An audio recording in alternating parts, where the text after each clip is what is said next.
think it's become very obvious and prevalent as time going on that the American correctional system's broken.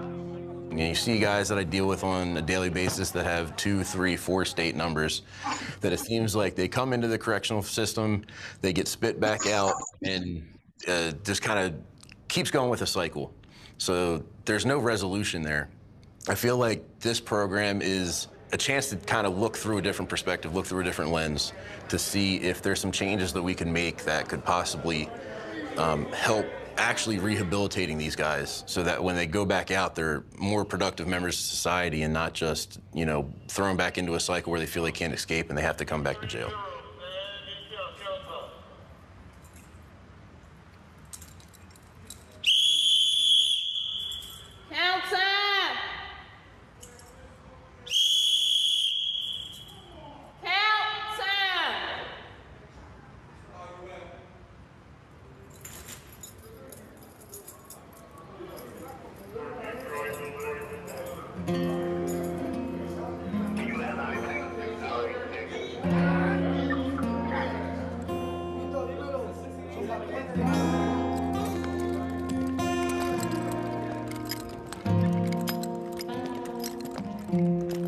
So the project focuses on 2 different things. So the first is understanding whether or not Scandinavian penal values are exportable to a different context, in this case, Pennsylvania. And if we can establish that that's possible, the second phase of the project looks at the impact of a Scandinavian-style unit developed by American correctional staff on a number of different outcomes, including inmate and staff well-being, and in the long run, how it affects recidivism rates and crime. Å ha en god oversikt over både hva det som skjer og hvorfor veldig viktig for den grunnleggende tanken om at dette et slags pilotprosjekt for å endre fengselssystemet I Pennsylvania.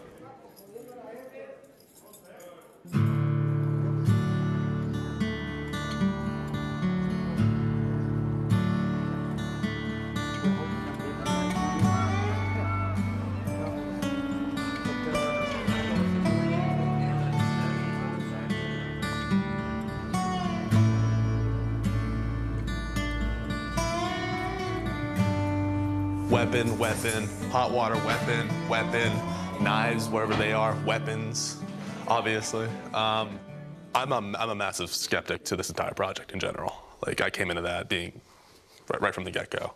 I don't think what they do here exactly can be reproduced inside the United States and to be effective. It's okay. Here you go. All right, awesome. Nyckelkort. Nyckelkortet. Nyckelkortet.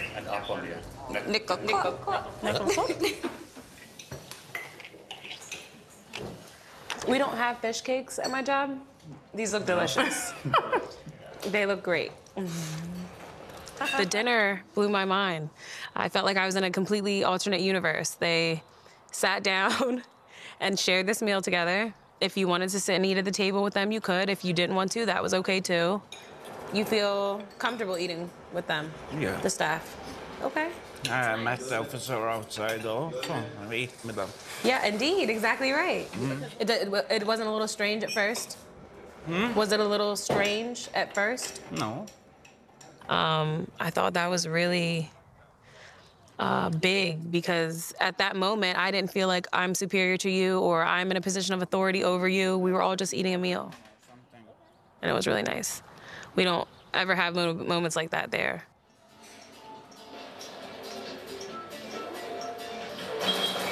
It was not long from me, actually. Yours was 30 seconds, right? Yes. What, you're saying 5.92 isn't good? No. If you're a beginner, it maybe is good, but not. So today as well, I was able to play some video games with one of those individuals from the solitary confinement unit. You doubled my time. Yes. Sat on the couch. We played video games. That's crazy. Like, to me, you don't sit down and play video games with an inmate. I have other things to worry about as an officer. Here, not so much. You know what I mean? And it was a little bit special because he, again, was from solitary confinement. This is someone that you really do want to engage with. Easy. All right, 1 in. Yes. You're only 2 ahead now.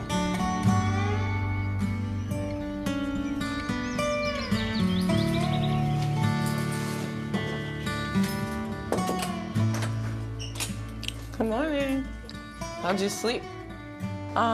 We came onto the unit. We go around with the officer, with the mentors, waking everybody up. How are you? I'm fine.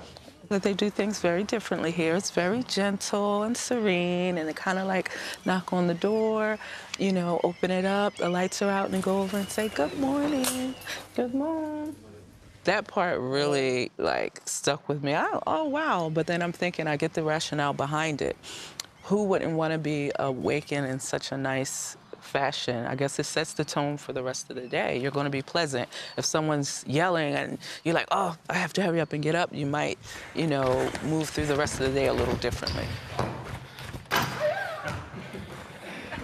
I'm really looking forward to the next step when we get back and you know, brainstorming and really figuring out how we want to adapt this to our facility. I'm hoping that everyone keeps the same energy once we get back home. There's certain things that are easily transferable. I'll say like the value system, things that aren't like concrete that we need money for. And then the other things was changing the landscape.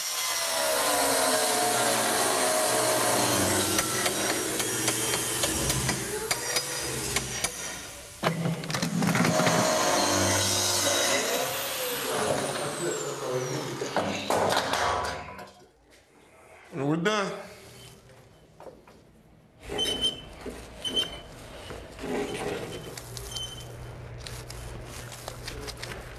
Oh, no, it's not that I'm still not skeptical. I'm still skeptical of the entire project and if it's going to work in the United States or even work here. But I have higher hopes for it now. You know, I mean, I really want it to work. It's been 3 months, and I don't know if you guys saw the block. It's making progress. I've been reassured multiple times, like, this is happening. It's going to happen. This will be big. You know, I'm looking forward to getting on the block and proving the Norwegians we can do better than them. So I remember saying that in the last presentation over there. You know, the United States is known for one thing, is that's doing stuff better, and we're gonna do it better. They're gonna be number 2 soon. A few years, 5, 10 years, but soon. It's light rattan, but it's rusty looking. Okay. But it's not a dark color. And see, I love this. Yeah. Walls and accent color, the doors and chaseway doors, yep. The desks are gonna be black as well with the same laminate that was on a cabinet door. Oh, so like a brown. Yes. Everybody is so focused, and we want to see this prosper. That's our goal. Everybody that went over with us, they like what they heard, they like what they saw. We internalized it and we took the ball, we running with it to the finish line, so.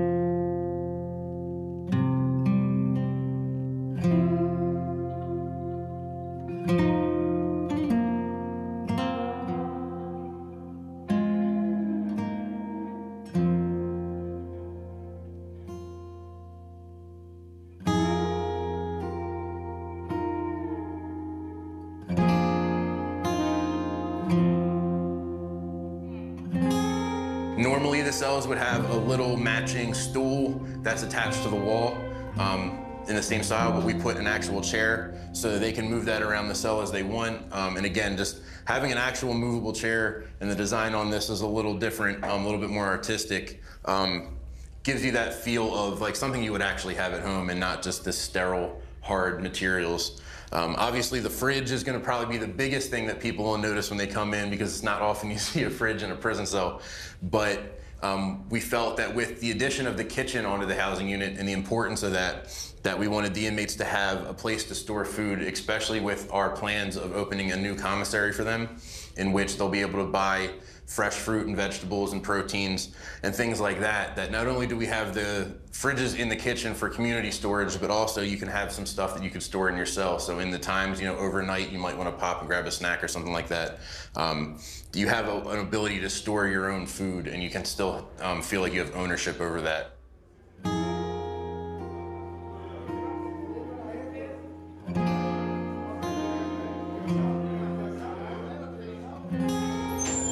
Hey, fellas. How you doing? Joseph, can you sit here? Mr. Bowman, can you sit here? How you doing? Hello. Can you sit there, babe? How you doing? Good to see you. Mr. Mara? Yeah, Mr. Perez, have a seat there. and then whichever way. So, you know, it's been an arduous, a tough process. And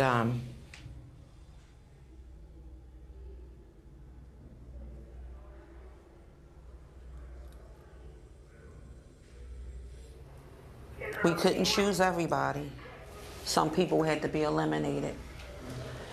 But I just couldn't be any more proud to see you guys from CA. Thank you. Thank you. Thank you. Thank you. So this is it. You are the crew. You guys made it. It's going to mean a big change in my life. You know, I've been incarcerated for 29 years, and things are going to change from how I've been living for the past 29 years to a new way of living, and I'm excited. I hope it's a step toward being re-entering society. Yeah, I think we'll be treated more like human beings and more like citizens instead of numbers. You know, we're like sardines in a can in here, and now today I got a chance to experience something different.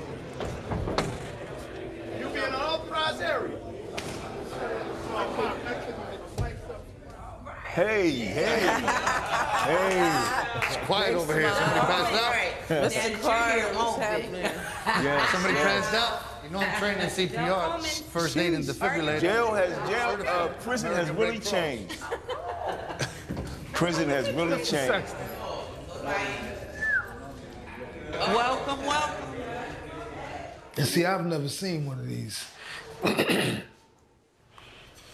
Boy, oh boy, oh boy. It's okay to open it up? Yeah.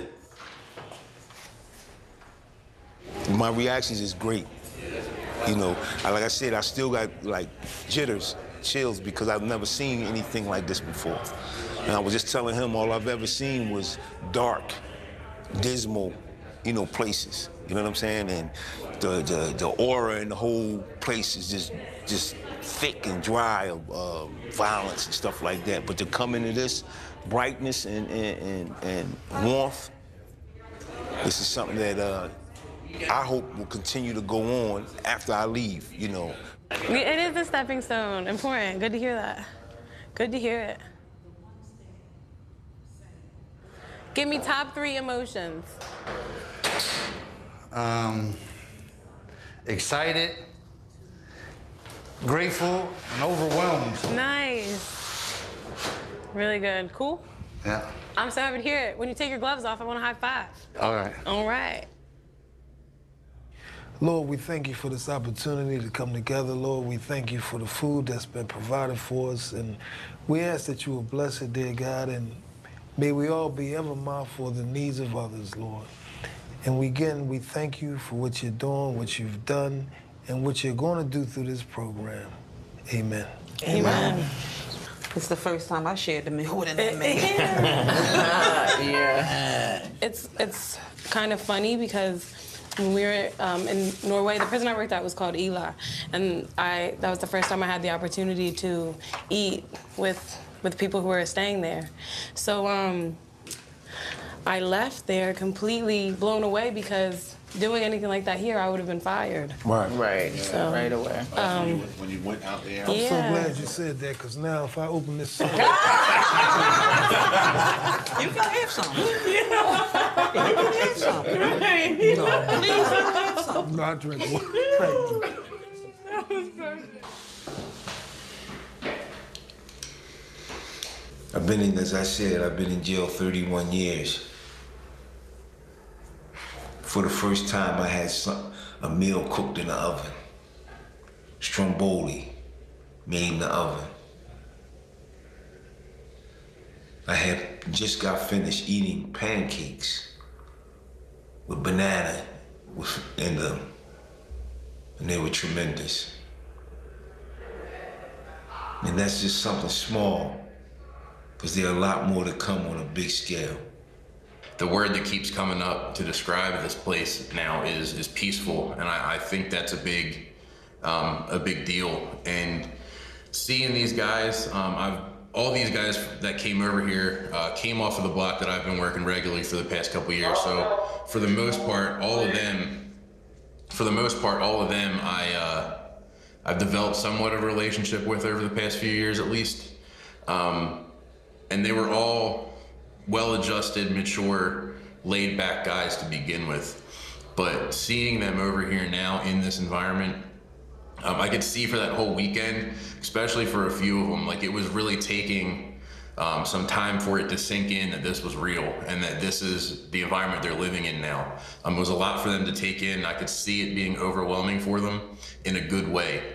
And the conversations that we've had since then, again, that word peaceful keeps coming up. And I agree with that. And I can see the lack of stress that they have, that the inmates have on the block. That it's like a burden's been lifted off of them. It's like not having to look over your shoulder anymore. There's other things being said like we're inmates.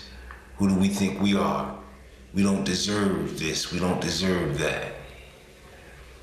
But I ask those people who are saying this, yes, we're inmates.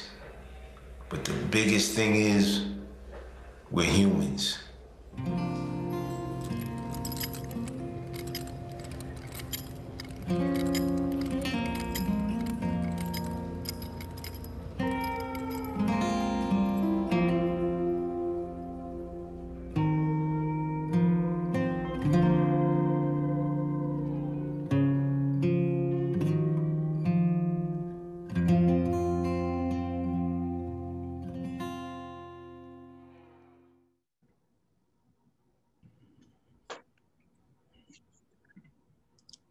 Just kind of want to sit with that for a little bit. It's very powerful.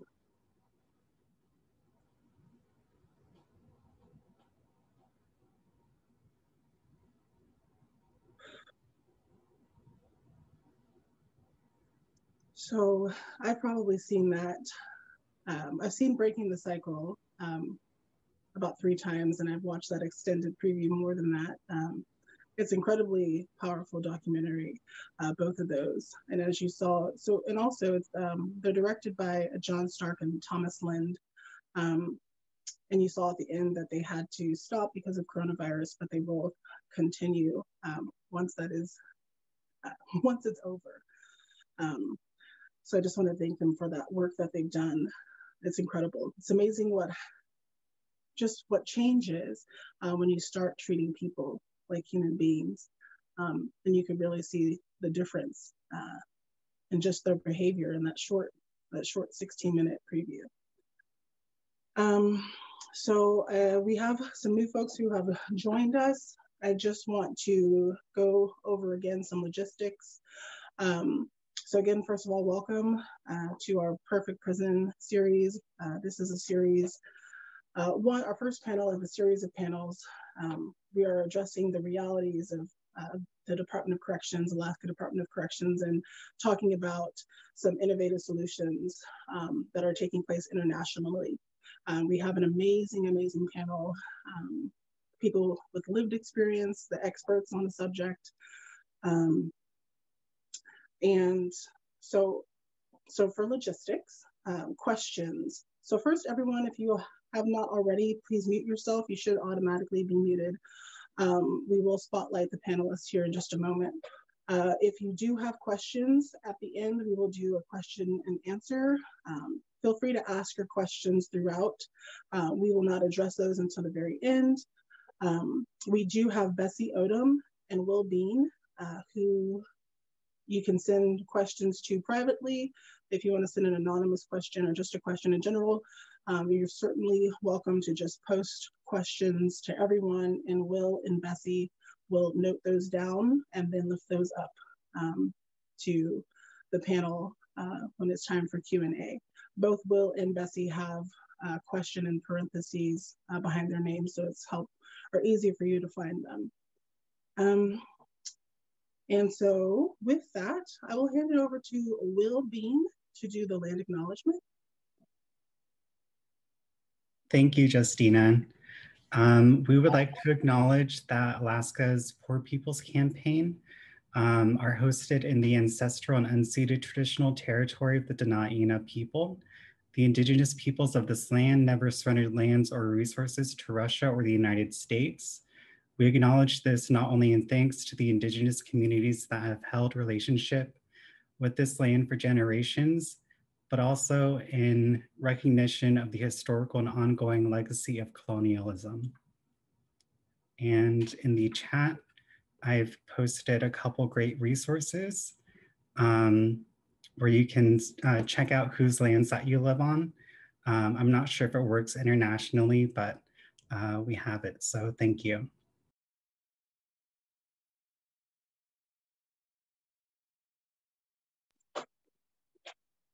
Wonderful. Thank you, Will. Really appreciate it. Yes, we encourage everyone, regardless if you're in Alaska, to just know whose land that you're on. And when you're making decisions and going about your day, just take a moment to acknowledge and honor the people who were there, the original people who were there.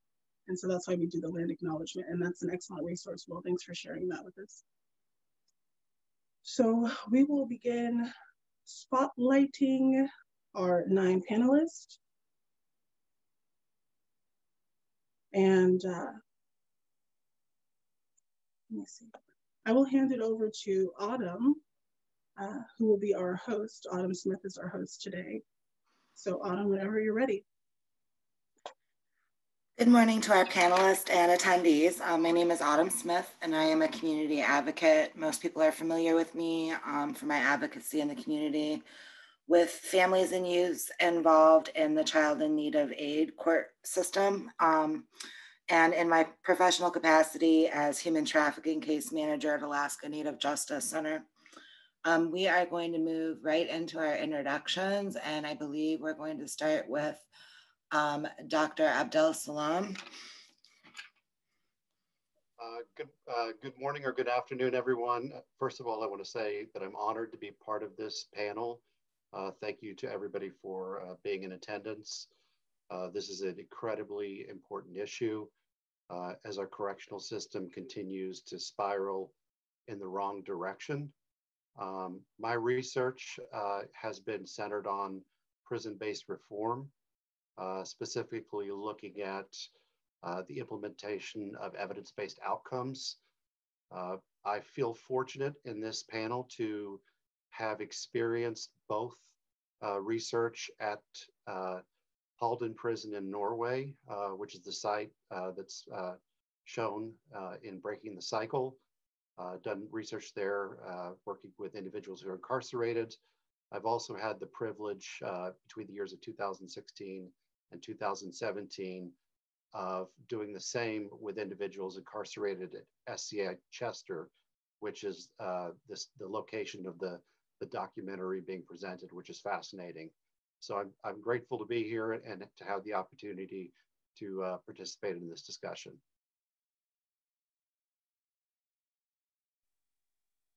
Great. And can Venus Woods, would you introduce yourself, please? Sure. Hi, everyone. My name is Venus Woods. I am born and raised here in Anchorage, Alaska. I'm a woman who is formerly incarcerated. I'm in long-term recovery. I come from a family of generational trauma, and my mom and dad both were incarcerated, as well as my grandfather. I started working in reentry about 10 years ago, wanting to change that cycle for my family. I also grew up in the foster care system, and when I went through my drug use, my kids went through the foster care system. So I have held many jobs in Alaska doing reentry and recovery work. And I'm currently working at the 4A's, the Alaskan AIDS Assistance Association. I'm the director of HIV prevention and education. And I'm happy to be here. Thank you. Thank you, Venus. And Clivia, could you introduce yourself? Yes, sure. Thank you very much for the invitation to join this panel. For me also, it's a very beautiful opportunity to meet with you all and to be present. I have interned at the Truth and Reconciliation Commission in South Africa when I was in my 3rd year of law school, and it has changed my complete perception of what the law should serve. When I became a judge in 2007 in Germany and finally youth court judge in 2014, I tried to translate this into our ordinary judicial system, and I think it's so important to serve truth and justice and not focus on punishment, and in offering a space where truth and confession and accountability leads to a lower sentence and often probation instead of prison sentences, I think that we have a big role to play in here. My profession as a judge have a big role to play in not sending that many people into prison in the first place. And all I can share, I've been writing a book and done a lot of research, and I kind of checked back what happened to the people I had sent in probation. And I can say that even tough child abuse cases, those who went into probation or got a probation sentence, they have never re-offended in that area. They have sometimes driven without license, but nothing compared to what they have come before me. And I only had to send 4 youngsters to prison between 6 months and 2 years. And 2 of them have reoffended and are back in prison at the moment. So these statistics actually show that prisons just don't work. And I'm very honored to discuss new solutions. And I think what we need is trainings for the whole society. So thank you for having me. I'm looking very forward to hearing from you, and I'm wishing us a wonderful evening or morning for you. Thank you, Clivia. And John, would you like to introduce yourself? Good day or good evening here in Sweden, 9:36 p.m. here in Sweden. A great honor and a pleasure for me to be a part of this as well. A great panel, a great program. I work to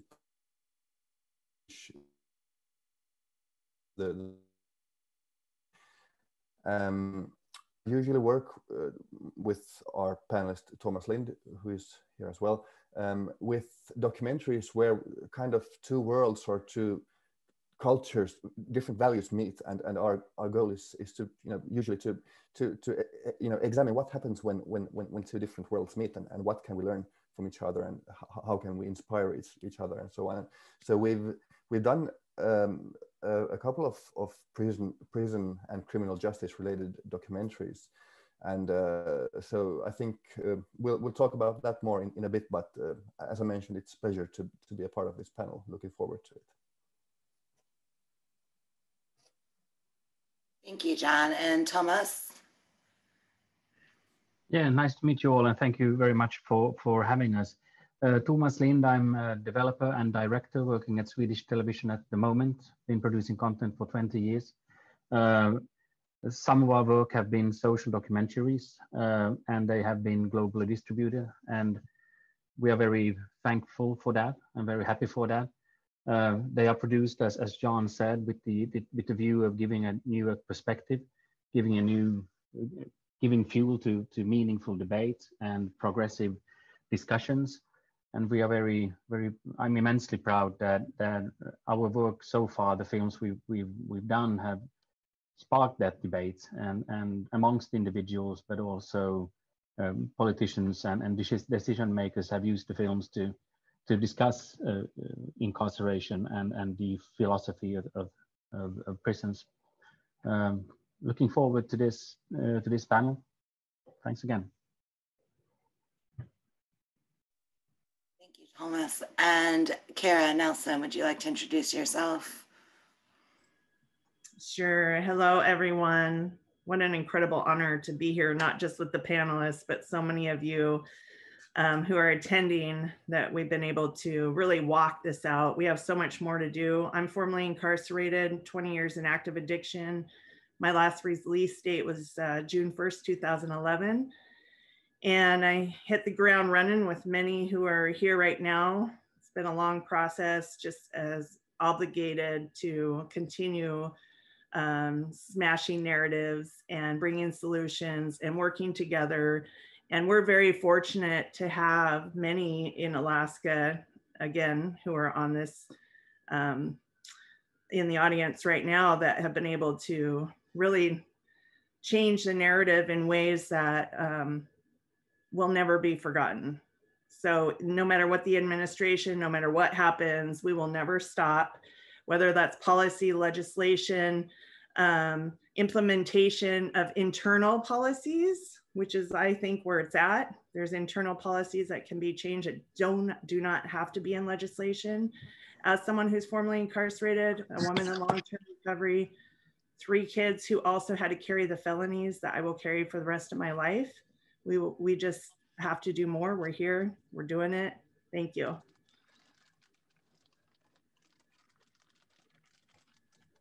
Great, thank you, Kara. Angelique, would you like to introduce yourself? Hello, everyone. My name is Angelique Wagner. I'm born and raised here in Anchorage, Alaska, friends with many of the people here on the panel. I went to jail in 2009, got a Class A felony, and was fortunate enough to join plenty of programs in jail, left jail to go into treatment, and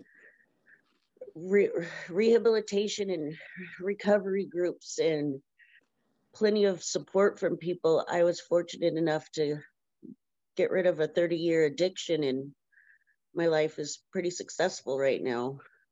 I'm just hoping to be able to answer any questions and show that rehabilitation works, because it worked on me. I was, that's what happened. That's what I did.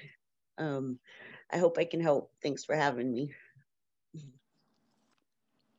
Thank you. Thank you, Angelique.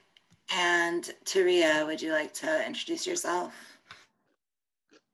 Yeah, sure. Hi, everyone. My name is Taria, and I am still a little emotional watching this. I've watched that little film that we just showed, and I cry every time. Because it's real and it's raw, and it's something I'm very deeply passionate about.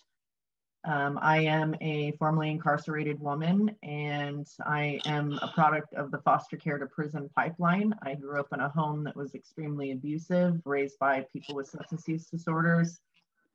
And I moved and did drugs with my parents, and then moved on to obviously having a child at a very young age, and exposed my son to the same type of lifestyle that I grew up in, and went into the foster care system when I was like 11, and juvenile detention, group homes, and then eventually adult prison. Felt like I was cattle to the system, really didn't understand that until later on when I got sober and realized how the system really needs a lot of changing. And I was sentenced to 20 years with 8 suspended for a nonviolent drug offense. And I spent my time at Highland Mountain Correctional Center in Eagle River, Alaska, and made a decision that I was going to seek out mentors and people to show me a different way. And that's exactly what I did. It was not the prison that helped me change. It wasn't the staff that helped me change. It was the volunteers and the chaplaincy program that was available to those that were inside the institution. I was fortunate enough, like Angelique said, I was fortunate enough to get access to these programs. Not many do get access to those programs. And I was released, and then eventually my son, who also had a substance use disorder, relapsed in February of 2015, and in June he was murdered in a drug-related incident.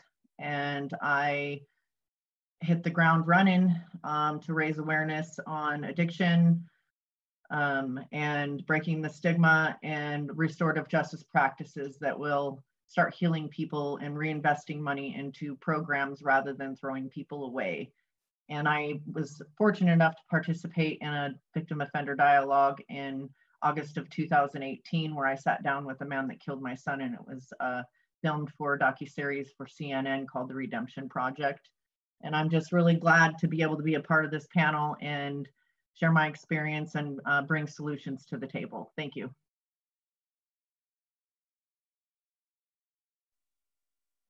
Thank you, Taria. And so now we'll begin our panel discussion. I just want to remind the panelists that the questions aren't kind of set in stone, so we're hoping for a more conversational tone for the folks that are viewing with us today. And so I do have a question for Clivia.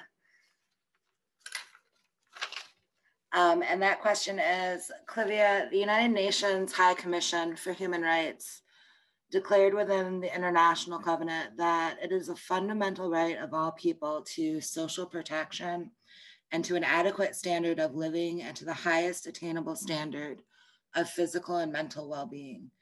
Do you believe restorative justice practice implementation for youth and adult incarcerated is a fundamental human right? And can you provide some examples or experiences that highlight the importance of human dignity and justice reform? Thank you for the question. I have no experience with restorative justice in prison. I only have experience with restorative justice before prison. And I like the idea of calling it a human right.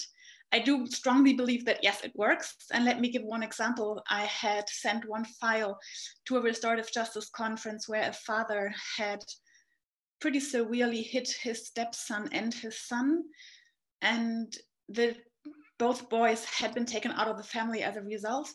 And I remember the lawyer of the two children who was present in the conference sharing with me afterwards that it was such a healing experience for the boys to meet their father eye to eye, because they had a lawyer representing them in the conference throughout the whole process, and also some psychological support sitting next to them in their conference. And what was most important for them is that the father apologized for what he did. Then later in my court session, we didn't need to hear the children anymore because he was ready to confess fully. And all this happened because I had made a deal with the prosecution that he would get probation if he would confess that we don't have to hear the children. And that is, for me, the best example what can happen. Also, in the court session, he said that he wanted the children back, and I told him, well, you know, your probation is very weak. You're not willing to work on yourself. You're not willing to do any therapeutic, take any therapeutic support. So if you take the children back, the risks that you will get aggressive with them again is very high. And in this case, their probation order will, if you don't fulfill your probation orders and you treat them again in that way, you will be sent to prison for sure in a very short amount of time. And the children didn't get back to the family. And this has been 5 years ago. And I have, for my book, confirmed that the children are doing very well. This is just one example. I think we have to understand that it's about bringing people together, facing what you've done and seeing the consequences is so much more courageous and difficult than sitting in a courtroom saying, I don't need to say anything, I have the right to be silent, and then just take the judgment of the judge and then sit, spend your time in prison. But actually facing it and seeing there's a human being and you are a human being, that is healing and that is a human right. And I think we have to work on making this more important. I'm kind of, in Germany, we are way behind, and there's 1% of the cases that are sent to restorative justice conferences. Usually it's not very important cases. We need to change our perception. That's my opinion. Thank you for the question. I hope I answered it. You did. Thank you, Clivia. I'm going to move on to Angelique. You mentioned in your bio that you wish to have judicial forgiveness. And I was just wondering if you could reflect on your lived experience and what felt different would have occurred for you in your recovery and reentry had forgiveness occurred for you, and what you mean by judicial forgiveness. Well, I got, it was my first, when I went to jail, it was my first drug charge. And of course I take responsibility for everything that I did and what I got in trouble for. But, I've got 13 years sober, December 2nd. I have ran a business. I mean, everything that you'd think would be successful enough, but I got a Class A felony for what I think a minute kind of situation. It was a misconduct with a controlled substance. It was very minute, but I got a Class A felony, and that just still follows me around. I feel like, I feel like that's kind of almost like a life sentence. There's still just so many things I can't do because of that. I have my nieces and nephews that got put into the foster care system. And because of that, I'm having a hard time to be able to even get the kids because of a crime from a long time ago, no matter what I've done to change my life. So I just think things like that need to change. They shouldn't just be giving out things like that so hard. Makes it harder in life. I don't know if that answers your question or not. What was the other question you asked? What I was wondering is, you bring up all these like challenges that you have now that you're out of that system. What is sort of, and I hear a lot of people describe it as feeling like a second-class citizen. What do you think needs to change that would sort of alleviate that feeling, that challenge, once you have re-entered? You have to boost, I have to boost up my confidence. I have to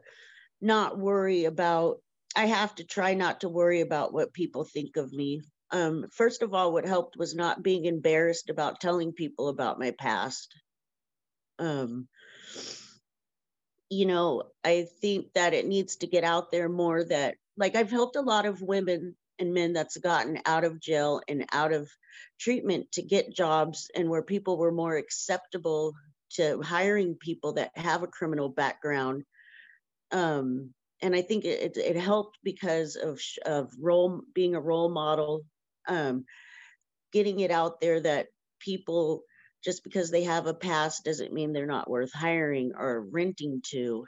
I just think that people need to know more about what's going on that doesn't even realize that people are even that, some people don't realize that people get out of jail, or been in treatment because it's kept a secret, or people don't want to talk about it because they're worried about not getting a job or something. I think it should be more recognized with businesses and things like that. You know what I mean?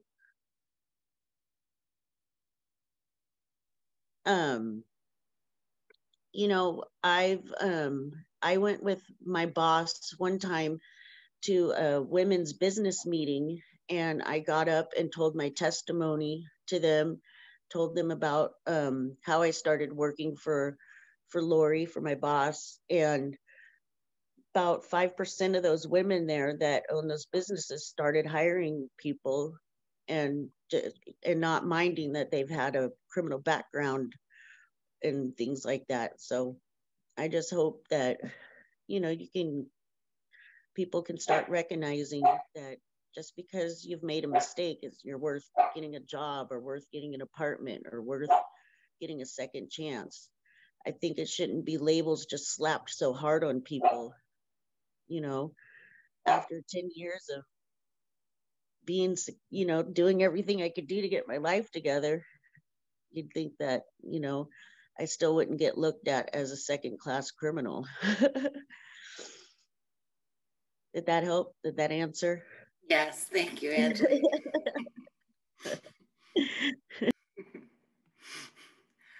And my next question is kind of two parts. It's for Thomas and John, who developed the movies that we've been screening. And I just wondered, when you initially sort of viewed the American or the US correction facilities, what were the differences or similarities with prisons abroad, and what were your initial sort of thoughts or reactions to the contrast? That's a huge question. It could take one I hour ask to the answer. hard things. No, but so many details that form a bigger picture. Like in the Nordic countries where we live, stuff like the correctional officers being personal but not private, and you know, actually having enough time to spend with their inmates, so to speak. The staff inmate ratio is completely different in the Nordic countries, and each inmate has his or her own so-called contact officer. So they have a much stronger bond with one single person from the staff. So that's one thing which we never saw in the US facilities that we visited in several states. Stuff like privacy in the forms of either their own cells, you know, and not sharing it with anyone else. And perhaps Dr. Abdel Salam can obviously fill in much details as well, but stuff like dynamic security, which is a huge issue in addition to stuff like the so-called static security, which is, you know, walls and locks and doors and so on. The dynamic security is all about human interaction and so on. So those differences are just on, you know, top of mind. Thomas, do you have any? I would say, for me, visiting the facilities in the United States and having visited multiple prisons in Scandinavia, the overall sense of you are here because it's your own fault in the US was very striking to me. As if everyone starts from the same starting point and everybody has the same opportunities in life, or the same possibilities and the same sort of obstacles that you can defeat. It's a very uneven starting field for most of us. In Scandinavia, we reason that if you end up in prison, there's a lot of people who have failed you. There's parents, there's society, there's schools, there are grown-ups, there's a lot of things that has gone wrong. And if you end up here, we have a responsibility to try and get you back on track. And Attica is of course the most striking example, where you could really search for weeks and not find anything that would, you know, sort of be designed to try and bring you back together or lift you up. It was a very harsh place. So sometimes during long flights, I've thought to myself that perhaps this is a cultural, historical thing, that, you know, a long time ago, people arrived in the US and you could claim a piece of land, and after that, everything was your responsibility. And there was a lot of, you know, everybody pulls themselves up by the bootstraps, and it was an even playing field. And a lot of things have changed in Scandinavia, in the Nordic countries, and in Europe. We had 2 wars. There was a lot of things where we had to come together to build society back again.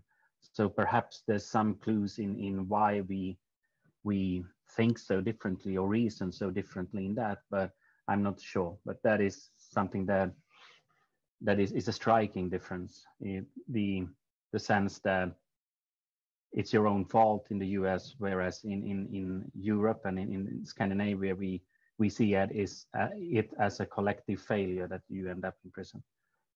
That is for me the biggest difference. Thank you both. Dr. Abdel Salam, do you have anything to add to sort of the question about the compare and contrast of what you're seeing in the US correctional system? Yes, I do. First of all, John and Thomas, I think, did a nice job of kind of outlining some of the differences. I know they both spent a lot of time traveling back and forth and have a good sense of these differences. But I think, you know, fundamentally, the major difference between the United States and Norway is one of an ideological principle. We've built our correctional system on a design based on deterrence and incapacitation. So we've used the tool or the instrument of punishment as a means to deter people. And what we're finding through our incredibly high recidivism rates is that deterrence ideology is just simply not working.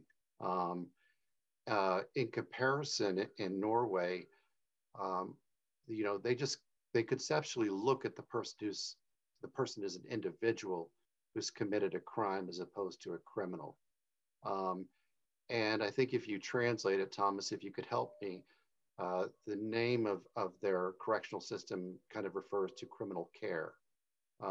And the idea, the concept is that the loss of liberty is the punishment, and that it's the responsibility of the correctional system to prepare that person for life after release. Whereas within our system, I don't think there has often been the ideological desire or the political will to embrace that same perspective. And I think those two are, so I think we have to reconcile those ideological differences to the benefit of the United States. And Doctor, one of the questions from the audience was, what was the sort of reasoning to pick to do the research in the particular prison that you did do the research in, as opposed to like a very larger prison? That's a really good question. I mean, I have done other projects in larger facilities in SCI Chester. You know, without going into too much detail, because I know we're short on time, there are a few basic tenets within the Norwegian correctional system. One is, you know, treating individuals humanely. Another is that the physical design and space being a catalyst of change. You know, another is relationships with correctional officers, and then this idea of the normality principle, that life in prison should resemble life outside prison to kind of normalize and prepare that individual for release. When selecting SCI Chester, I tried to identify a correctional facility that would maybe be as close as we could get to a model that may resemble or be amenable to a correctional system or to the Norwegian system. So I chose SCI Chester because it is predominantly based on therapeutic communities. It's within the Pennsylvania correctional system. It's for individuals who have been diagnosed with a serious substance abuse disorder. And within these therapeutic communities, you know, they are isolated from the general prison population. The prison environment is supposed to be part of the catalyst of change, as well as the interactions between those who are incarcerated, which are kind of embedded in the Norwegian system. So I wanted to look at a comparison between the physical space and the individuals who are incarcerated there and their attitudes, both at SCI Chester and Halden, their relationships with the physical environment, and then also with this the treatment services and programming, just to look at a kind of comparative differences, and then obviously with the you know, the hopes of identifying certain things that may seem to work, which hopefully Thomas and John are well on their way to seeing discovered. So it made sense as a site that was as close within the correctional system to resembling what may be possible in comparison to the Norwegian system. Thank you, Doctor. I think that answered the question. Taria, you often discuss some pretty shocking statistics regarding Alaska's Department of Corrections prisoners' access to rehabilitative services, including substance misuse treatment and trauma therapy. Can you elaborate on those statistics and as to what you experienced both in and out and once you've left the correctional system? Yeah, so obviously, like I said in my introduction, I was fortunate enough to get access to rehabilitative services. And while I was in, I helped get a faith-based program called the Transformational Living Community off the ground once I completed the state-ran program. And 28 women had access to that program, which was very successful. The whole program for both the men and women was about 28% recidivism rate, which was extremely successful versus the state 66% recidivism rate. As before COVID, there was little rehabilitation services. I know that the state had pushed to repeal Senate Bill 91, which was our criminal justice reform bill. They repealed it and replaced it with House Bill 49, which is way worse than what it was before Senate Bill 91. There was things that people like myself couldn't apply for parole if they had a crime, but before Senate Bill 91, I could, and which is why I ended up getting out within 5 years. Since they repealed it, part of that legislation was, as I talked with senators and legislators, and they said their focus was that they were going to incarcerate people and get them substance use help and mental health help inside the institutions, that they were going to amp it up, but that didn't happen. And prior to COVID shutting down, the availability for recovery services was limited. So there was 40 beds. We got approximately about 5,000 incarcerated citizens, and about 40 inpatient treatment beds in a medium security facility, and 20 inpatient, or for men, and then 20 inpatient female beds for at the women's facility for inpatient services. And then they had obviously outpatient services available. But one thing that really stood out to me was, I had, worked with the former superintendent of Spring Creek Correctional Center, and had gone out there and talked with some of the restorative justice guys there. I was fortunate enough to be able to, have conversations with those that had long sentences, sometimes basically life. And one of the things that stood out to me was they had 0 state-run programs inside the maximum security prison. And so Bill Lipinskis is his name, Bill allowed the incarcerated residents to start their own peer-driven programs that would help them to be able to, make up for what they were not getting access to. And unfortunately, those programs have been dismantled since then, and so has the TLC. In both programs since COVID. So there's 0 programs right now.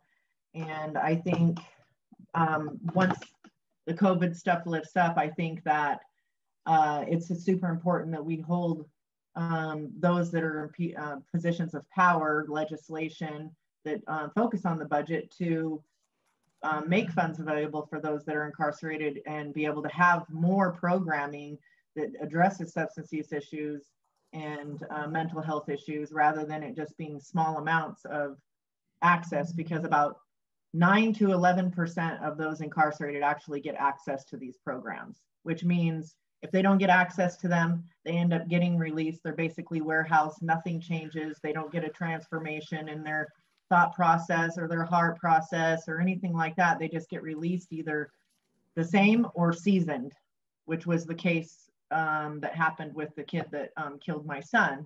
He went in as a teenager.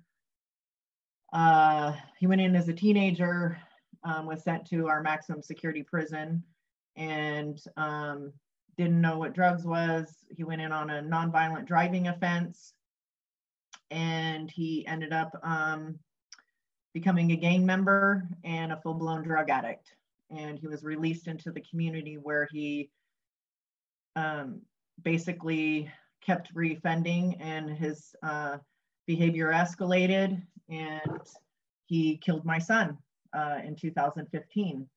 So if that is not a perfect picture of how we should be focusing more on diversion programs, like what Clivia is doing in Germany, diversion and not sending people to prison, and focusing on programming and rehabilitation services before incarceration, or if somebody does have to be arrested and incarcerated, then also treating them while they're inside the institutions, I think is paramount to not only heal the person and then those that have been harmed by the crime, but also to increase public safety. Because what kind of neighbors do we want when they're released into the community?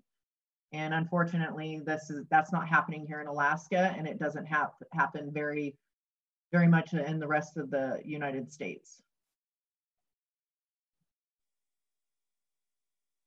Thank you, Taria. Doctor,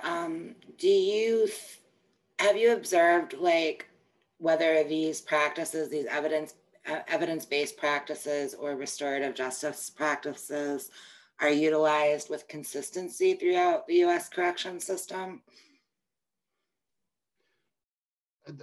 Excuse me, is that question for me? Yes, I'm sorry. That's a really good question. I mean, when we talk about evidence-based practices, here in the United States, often we're talking about practices that have been identified through U.S. policies and U.S. research. And one of the issues that is often the case is that there are known evidence-based practices and what I mean by that is they affect change.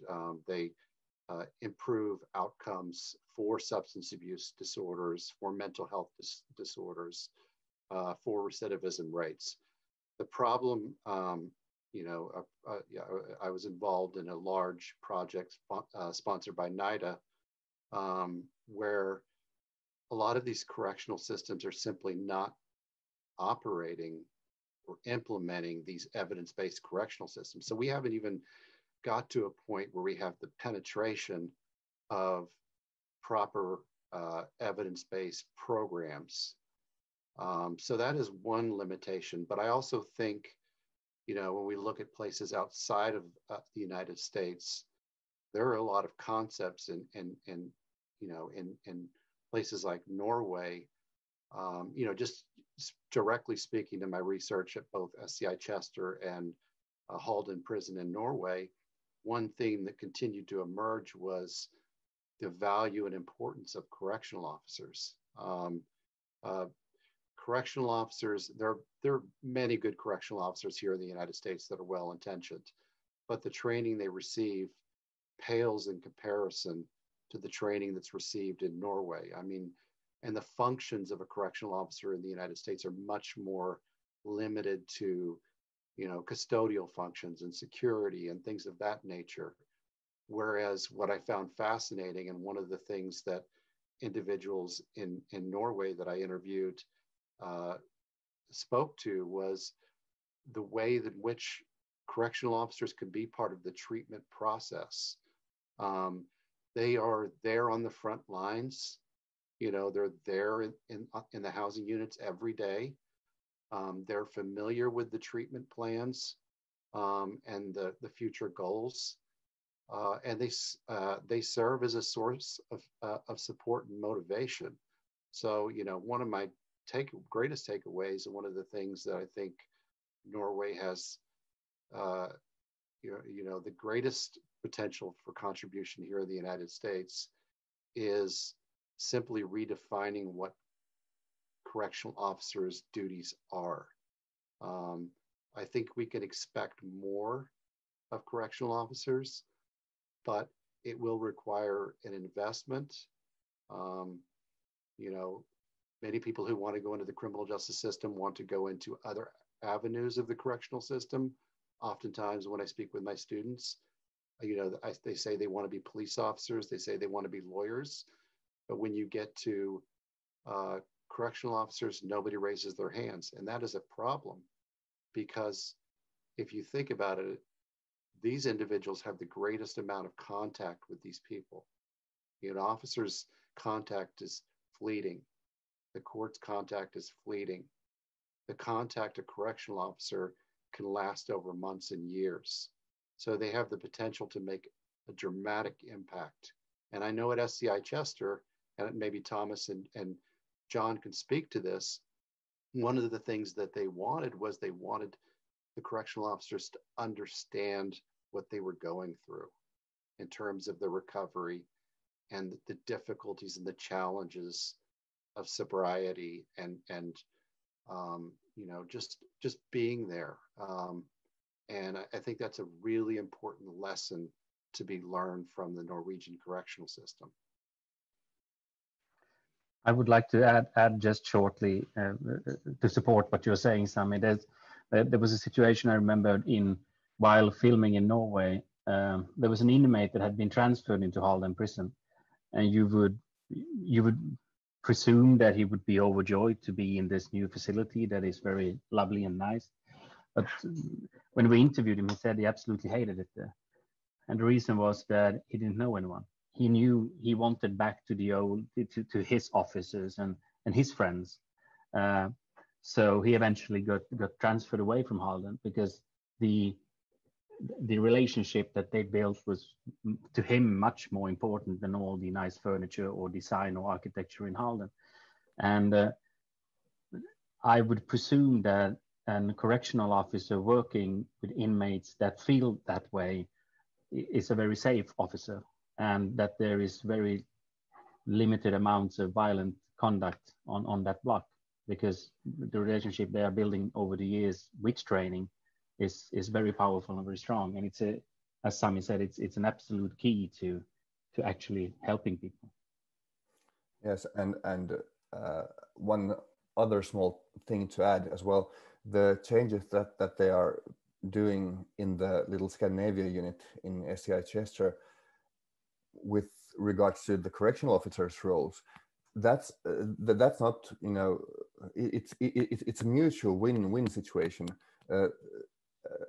I'm not sure how many knows how big a problem it is with the mental health of correctional officers in the US. The PTSD rates are through the roof and completely unacceptable.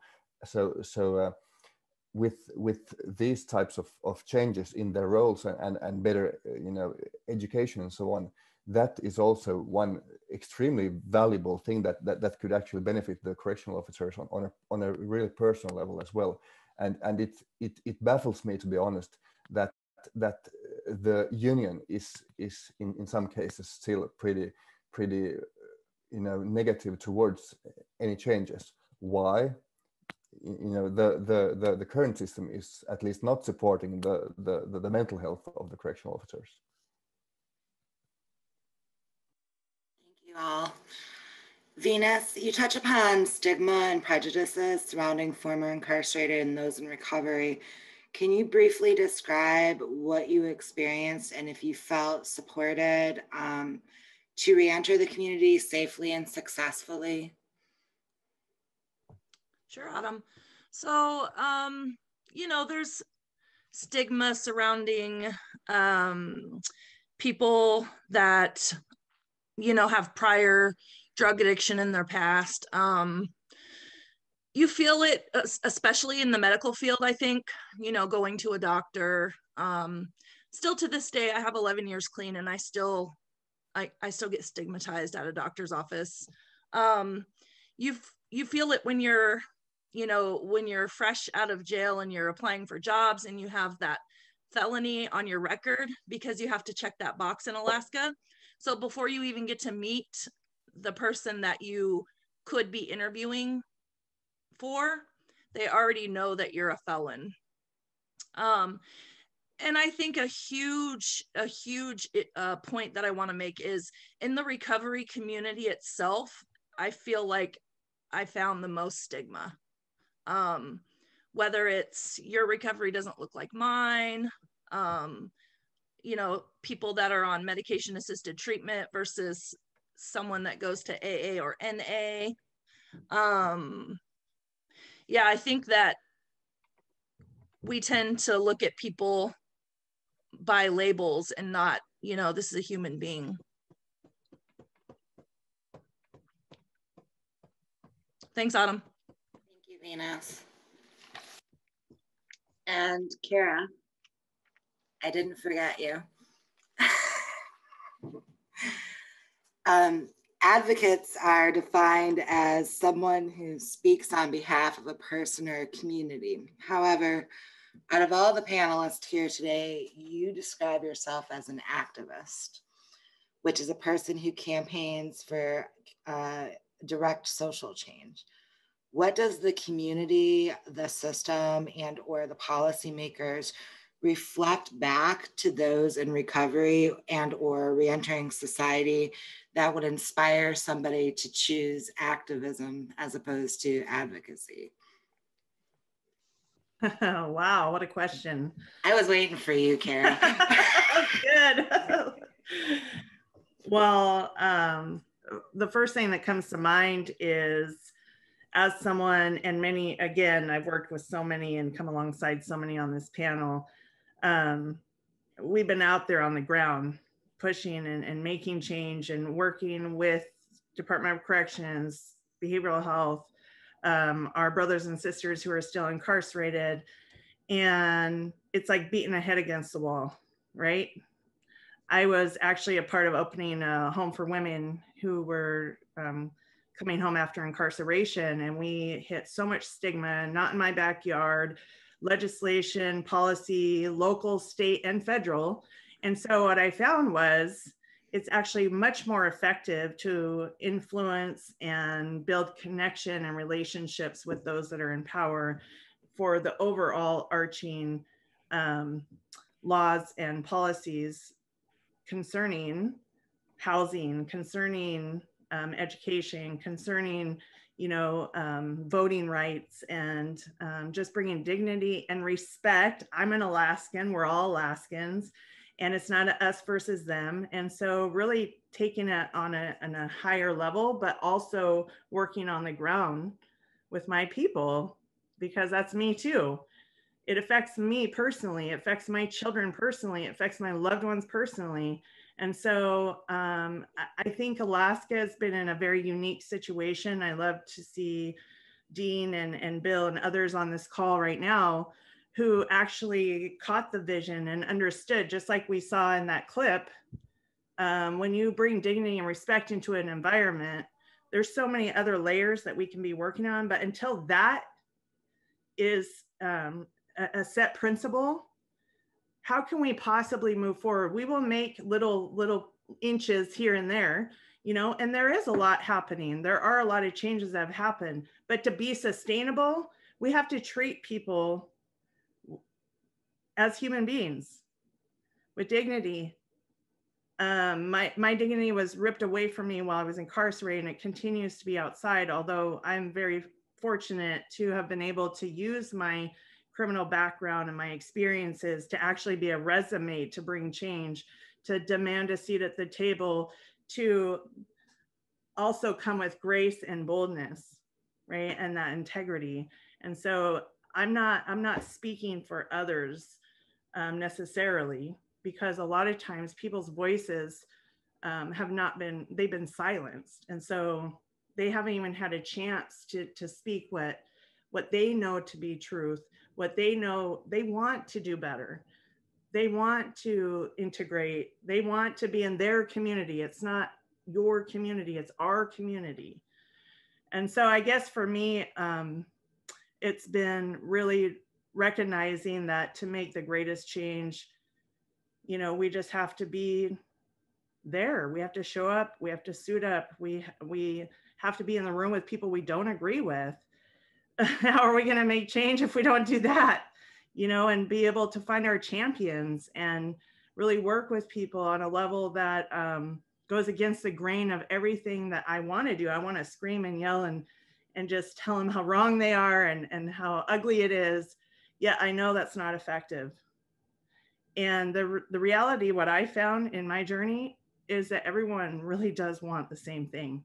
It's just there hasn't been the space to be able to do it. The conversations have not been able to been had to do that. So I don't know if that answered your question. It did. Thank you, Kara. Yeah. And Clivia, as someone who works directly with youth and families, you witness trauma at the start, which is childhood. Do you feel restorative justice practice within the court system and implemented early on for families and youth would be successful? And what has worked in your country? Absolutely, absolutely. I have seen again and again that people who are accused of violence, they actually, I would say, always have been subject to abuse, either physical or sexual, in growing up. And this is something that we have to acknowledge and see. And I have always tried to use my courtroom as a healing room. And I can tell you that in making this space for perpetrators, wrongdoers, who've made a mistake, to confess and to be accountable, there's something that is shifting in the courtroom. And I've seen so many victims leaving the courtroom after they have heard the perpetrator acknowledge and apologize. They left the courtroom straight upwards and they have left the role of a victim behind them. And this is why I see this is the role of us judges, to actually promote people to confess and apologize who've done a mistake and learn from their mistakes. But what we usually do as judges in punishing, in sending them to prison, in locking them up, is actually causing more pain. And how do you want the world to heal? Not like this. So I'm actually after I've traveled and spent months in New Zealand and Canada and some weeks in Alaska and Colorado and Hawaii, I have to say I'm really, very, very happy that I'm serving as a judge in Germany. We have one of the best youth court systems before it comes to prison. Our prison systems, I would say, between Norway and the States, maybe a little bit closer to Norway than to the States, but still not perfect. But our system, it's really focusing on education and not punishing. And I very often let my accused write essays, and where I ask them to write about what their experience was in stealing, smoking marijuana, which is still illegal in my country, damaging, hurting other people, what they learned from it and what they would have needed not to do it. And since I'm very open, even in the courtroom, I get beautiful essays of where they really describe what they felt before, during, and after they did this mistake. And that's actually when I decided I have to write a book and publish these essays, that the world actually gets to see that these are just souls that have had difficult upbringings and they couldn't deal with life differently, and that they need support. So I actually 2 weeks ago, I just had a little conversation with a 17-year-old who had possessed some 1 gram of marijuana. And I asked him, what kind of support would you have needed? And he said, he went back to school. He's on a really good path. I don't really need support, but what I would have needed was love and affection from my parents, which I never received. And let me just finish my remarks. There's a saying of a doctor who said the best medicine is love. And when he was asked, and what if it doesn't work? He just said, increase the dose. Thank you. Thank you, Clivia. Dr. Abdel Salam, I think you're the best person to probably answer this question from the audience, which is that the US has an inadequate social safety net. And if it were to adopt a more robust social safety net, such as healthcare, housing, childcare, and higher wages, would a rehabilitative model be more successful? The short answer to that question is yes. I mean, I think when people leave incarceration, and I think I've seen a conversation kind of flowing down, which I think is great, about banning the box. Return to society is a difficult process, particularly if you haven't had these services to prepare you for your release. So there are some very simple things that can reduce recidivism, which is, maintaining and building on connections with family members, helping provide services to employment, giving people an opportunity to have fair housing. These are all things that, are critical, because if you don't provide those, you're just asking for somebody to fall down and go through the cycle again. So to, you know, once somebody has completed their sentence, that sentence should be over. But what we have in the United States is we have a public and a general perception that, you know, these individuals should be restricted from certain rights, whether it be our perceptions of public safety or how we decide we want to, you know, justify tax dollars from an economic standpoint. We are certainly not, you know, a social welfare system by any means, but we have to understand and we have to come to grips with, if we do nothing about this, then it will just continue to cycle. And it's not, we do nothing, then, you know, what we have is, you know, this evolving prison door. And it's much less expensive to provide these services outside of prison than it is to incarcerate somebody in prison.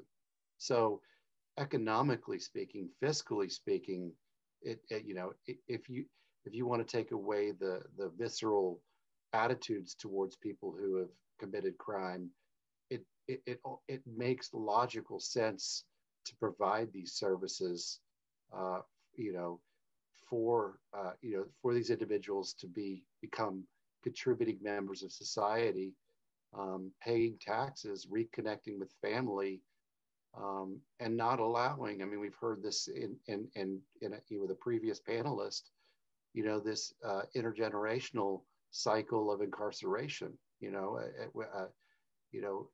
to be able to, you know, to be a father or a mother of a child and be there for them and to show them and to take care of them can go a long way in reducing recidivism and offending rates for the next generation.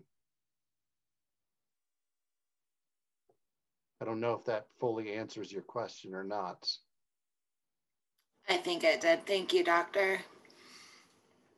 And so John and Tomas, it's kind of back to you guys again. Of all the topics available to do a documentary on, what was the inspiration and sort of reflective practices that you held personally that led to your efforts for reformation for incarcerated individuals' lives? I think I speak on behalf of both of us that the initial spark was when the much talked about Halden prison was opened in 2010 in Norway, which was, you know, quite quickly dubbed the world's most luxurious prison or the world's most humane prison, terms like that. And so in many people in different professions around the world, it sparked an interest and sort of curiosity, you know, what's that all about, and so on. So it inspired us as well, you know, what does, you know, how do incarceration practices look like in a setting that, you know, by old-fashioned standards look quite, you know, highbrow or modern and so on. But you quite quickly get, you know, past that first impression, and just like Thomas mentioned, the story about that inmate, his sentiments was not the only one we heard that had that same approach, you know. So optics are not everything. The people and the contact between the inmate and the officer, that's the most vital part. So like we've done in other programs that we've done together, we do like to see what happens when different values, cultures, worlds meet, and what can both of us and our own audiences, so to speak, learn from each other, you know, and also to, you know, to question our own solutions and values, you know. So that was kind of a starting point. But Thomas, do you want to fill in? No, I'd say generally it's close to 10 years ago when we did this a 6-part documentary series on different aspects of social questions. It was the episodes regarding the US was about prisons, about the police force, and about separation of church and state. So we tried to bring those two worlds together in a very concrete way, in scenes you could watch and in discussions you could follow, and your world got a little bit bigger. And we find it so rewarding to see that people actually, those episodes sparked a very, very big and heated debates, and have been seen millions of times on the internet. And it's very, very rewarding to see when people are discussing the subjects, not only prisons, but police force as well, that people's worlds are getting bigger, and they are learning something, and they are looking at something for the first time, and they're seeing something else. And as a storyteller and filmmaker, I mean, it's a very rewarding, it's so rewarding to be able to do those films that get people to think, that spark change, that changes people's perceptions or values, or they at least for a few minutes question them or analyze them. And I think we all need more of that, to be exposed to different views, to see different facts, to think about, things that we are very sure of, that I think it's very healthy, and it was healthy 10 years ago, and it's very healthy today to be open to new facts or to facts and to discussions and to other people and other cultures, and learn from each other in a constructive way.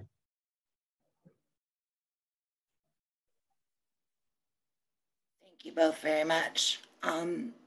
And my final question is for Taria. Kind of a long-winded question, which is why I saved it for last. Your entire life, inclusive of your own childhood, your husband's life, the community that you grew up in, your friends that you grew up around, and also your beloved son, have been tremendously affected by systems designed to protect, restore, and provide justice to all they serve. How do you feel the narrative from lawmakers and policymakers, who often refer to punitive measures, needs to change to heal not just the victims of crime, but also offenders and the community as a whole? Okay.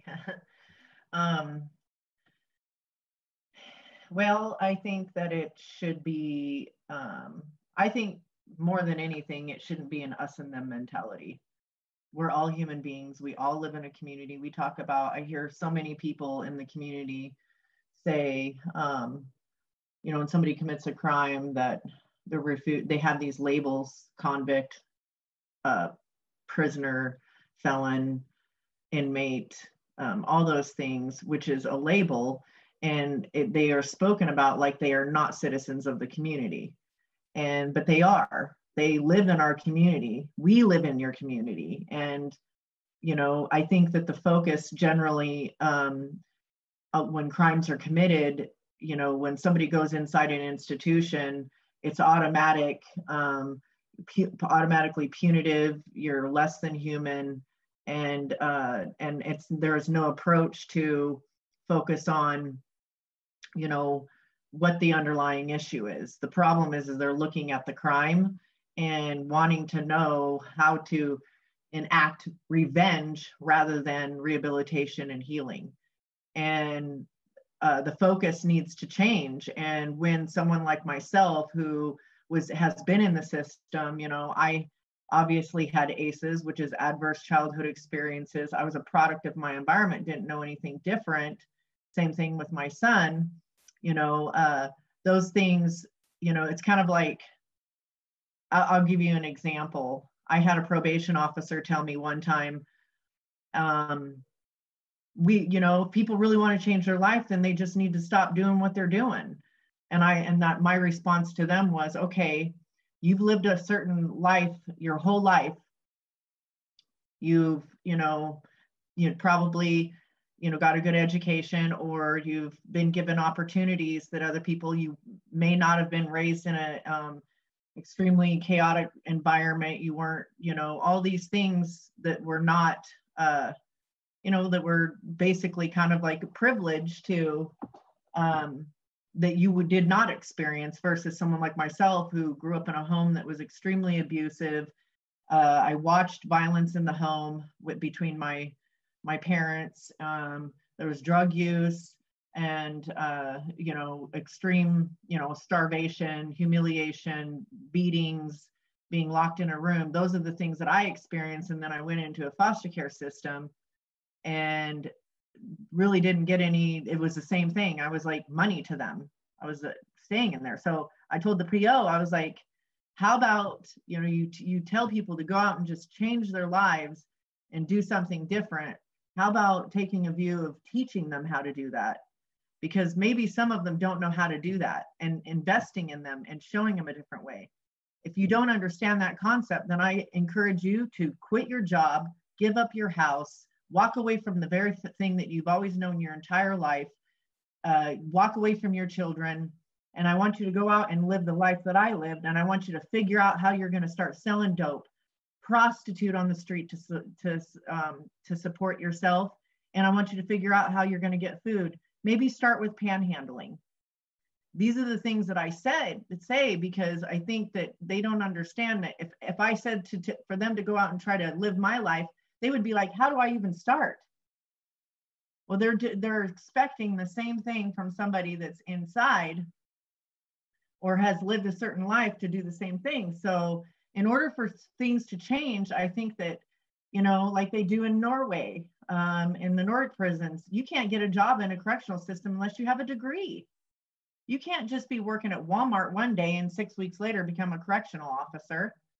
The training needs to change, and there needs to be a different approach. And when somebody is arrested, there should be some form of assessment, like the underlying issue to the crime. Is it a substance use disorder? Do they have ACEs?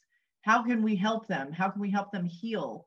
And then start focusing on that. You address the symptoms, or you address the underlying issue, the symptoms are reduced. Crime and addiction is a symptom of a much deeper issue. And I see somebody on here saying that they need to stop arresting people for substance use. Yes, we have a lot of individuals. You know, Oregon just passed a ballot measure that decriminalized drugs. I think that's a great move because it's a public health issue, not a crime. I mean, we need to start addressing the issue, the underlying issue, and not focusing so much on how we're going to enact revenge for the crime committed. We need to be focusing on people to help heal them, because eventually 95% of those arrested are going to be released back into our communities. And how do you want them to be released? Because I will tell you, here in the community that I live in, when I'm seeing people being released, I'm seeing them be released, put in a cab from institutions that are 60 miles away, out way out in the boonies at 10 o'clock at night on a weekend when nothing's open, and saying, good luck, have a good, I hope you do well. That's not proper reentry. And that's not just happening to one people, it's happening to several. And then we have our community members wondering why we have such a, you know, they're saying our crime rates increased. Well, we should be holding the system accountable to their job duties and their mission statement. So I just think that we need to be focusing on individuals as human beings and how we can help them, rather than how we can start punishing individuals, and how the revenge, how we should be enacting revenge on them. Forgiveness is not generally always for the person that's committed the crime, but it's also for the person that's been harmed. It releases it released me when I forgave the kid that killed my son. It released me from that bitterness and anger towards the person that had done it. And I started looking at what happened. Why did it happen? He had an addiction issue. So let's start addressing that. Let's start addressing the addiction issue and start figuring out how he's going to come out a better community member and citizen. So when I've spoken with legislators before, you know, I've testified on legislation. One of the things that it kept coming up was the legislators are focused on their constituents, and the victims of crimes. And my statement to them is, except with those with criminal records, right? You only want to hear from the victims that don't have criminal records or don't understand how the system works. Start listening to those that also have lived experience, may have criminal records, have been victims of crimes, and how we can come together for solutions, because we do have solutions. We know what works and what doesn't because we've lived it. And we want the same thing. We want people to be healed, and we want public safety.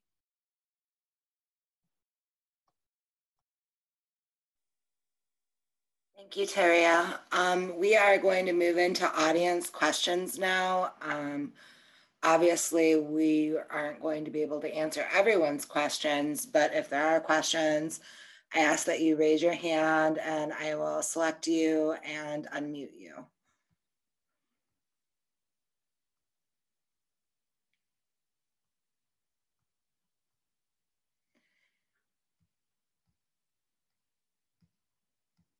I don't see any raised hands just yet, but I do have a question in the chat box, and I think Clivia probably would be the best to answer. And it's simply, how do we, well, it's not actually a very simple question, but how do we reform our judiciary to be more empathetic?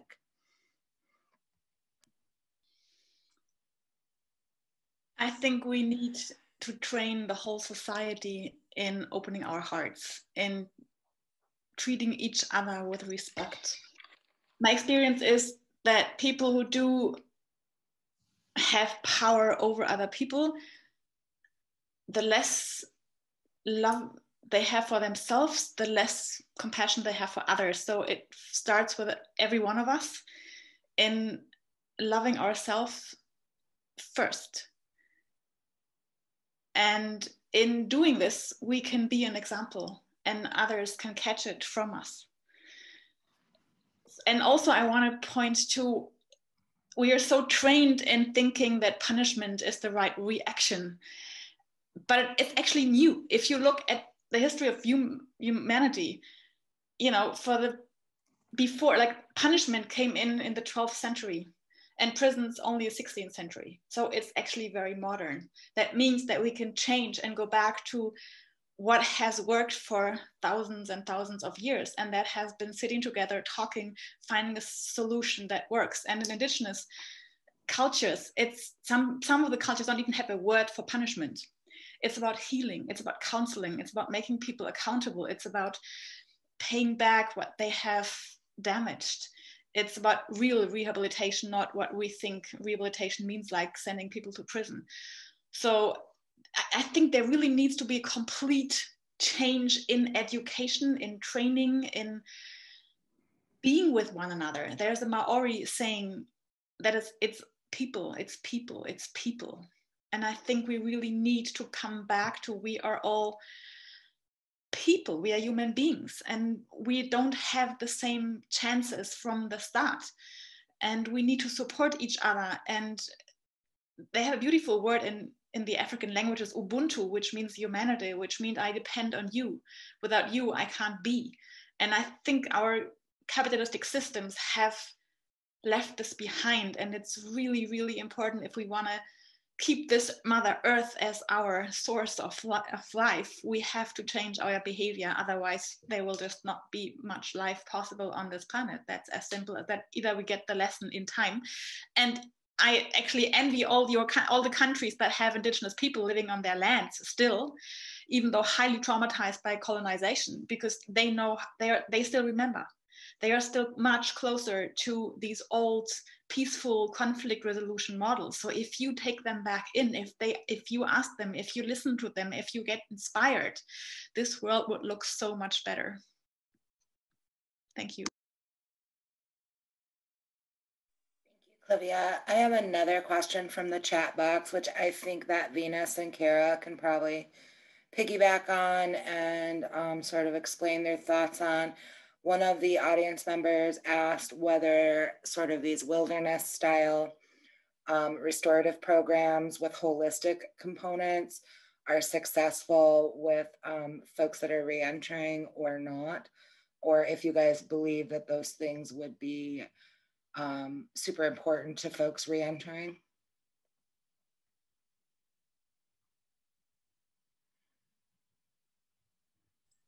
Interesting question.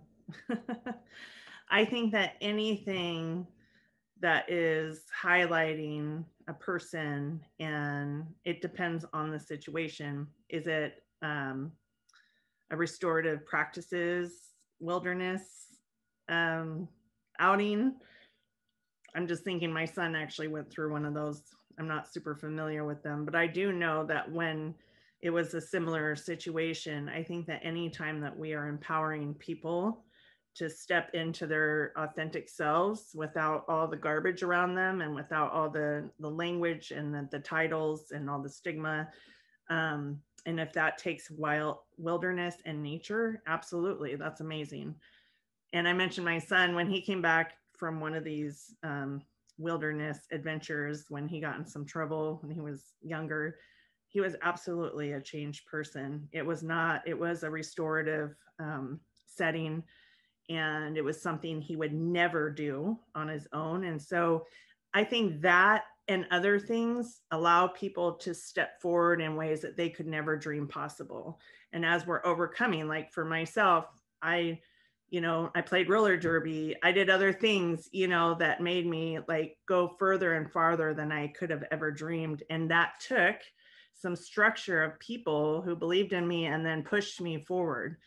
And so I think anything that does that is really going to allow me and others to get out of that living moment by moment because of the trauma and survival mode that we might have been in for quite some time, or we've been told for so many years that we're not able to do the things that others can do.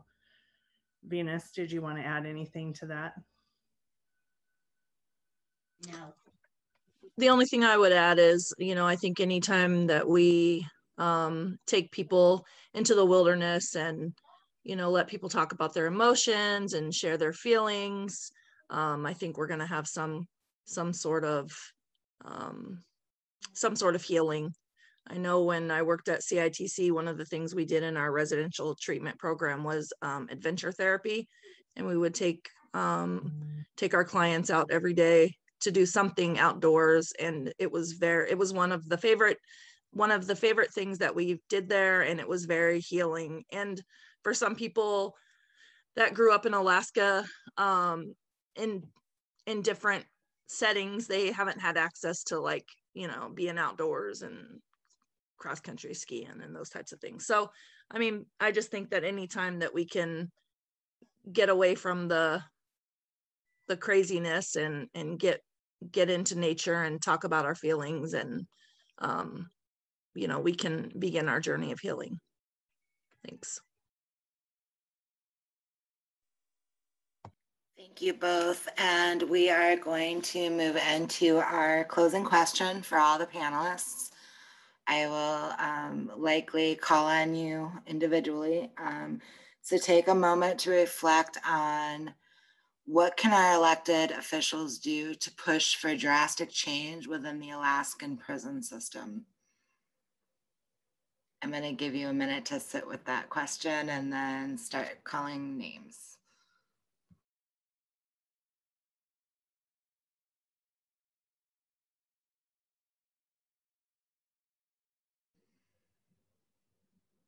All right, Angelique, what do you think can give our representatives an idea of what can drastically change the Alaskan prison system? Oh, you're gonna have to unmute, Angelique. There you go. Got it. I believe educating people, getting information out, showing what recovery does for people. I mean, they need to know what's going on more in and out of the jails and with the people that are trying to get their lives together. Education is, to me, one of the things that needs to get more info out to people. More panels like this. Okay, thank you, Angelique. You're welcome. Venus. I think that our state was really headed in the right direction about 3 to 4 years ago. So I think investing into programs inside the prisons, programs outside of when you re-enter, and also having people with lived experience at the table and in all the important decisions that are made for us. I think that we need to be there and we need to be heard. Thanks, Autumn. Thank you. Kara? Yeah, I think one of the most important pieces is to always have the lived experience voice involved in those solutions. There's just a lot that we bring as people have walked through it. I think I see Christiane said transparency, full transparency, absolutely. And as Venus talked about, where our administration, our state was going, I just wanted to mention too, we do have champions. We have legislature champions. We have people in power that are champions. And so, yes, this discussion is very important and goes deep. Yet we also want to always maintain those relationships and discussions with the people that we know are standing alongside of us and moving it forward. And so just continuing to do that. I have, again, been able to walk alongside many legislators and many people on this panel and others, to really make change in an impossible situation when it comes to criminal legal reforms and recovery support services. So we're just gonna keep coming together, unifying and being the voice. And Taria?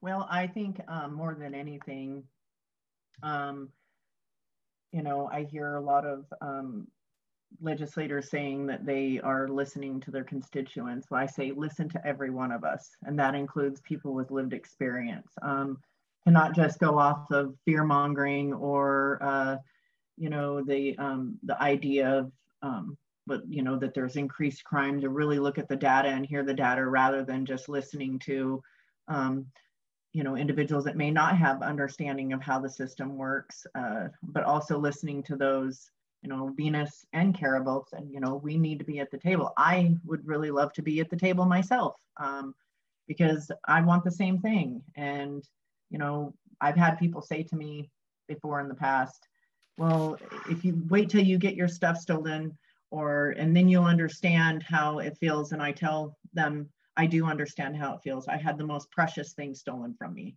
and that was my son.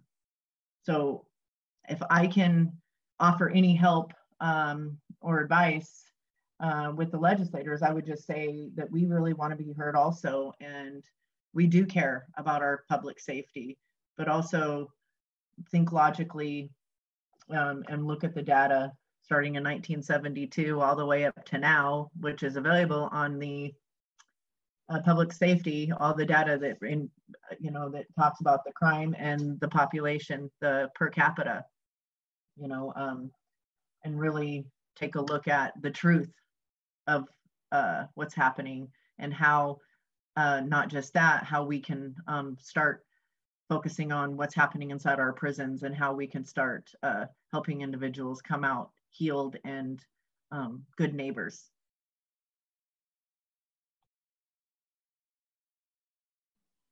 Thank you, Taria. I am going to move back to Justina from Poor People's Campaign to give the closing message.